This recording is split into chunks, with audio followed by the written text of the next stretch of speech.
El projecte ADMIT és innovador i únic, i diria disruptiu, no tant pel concepte, perquè hi ha molta literatura, pilots, organismes internacionals com la OMS i altres que ens diuen que l'atenció integrada social i sanitària millora l'atenció, millora la qualitat de vida de les persones ateses, etc. Això en teoria ho sabem, però molt sovint,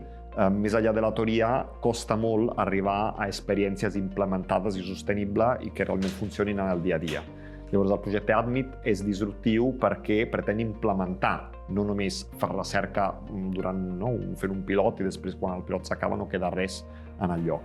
Llavors, pretén implementar i transformar la manera de treballar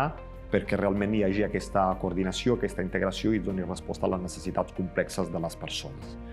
Això, si l'ajuntem al fet que el desenvolupament del model d'ADMIT el volem codissenyar o l'estem codissenyant amb els professionals d'entrada i també amb les persones usuàries, els seus cuidadors, també és un altre element molt innovador,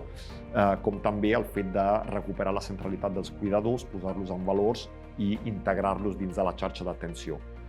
Últim, no menys important, és que la plataforma tecnològica d'integració d'ADMIT també s'està mirant amb molt d'interès des del Servei Català de la Salut perquè podria ser, si el projecte funciona i demostra els seus beneficis, l'embrió d'una plataforma d'atenció integrada que es podria escalar arreu de Catalunya.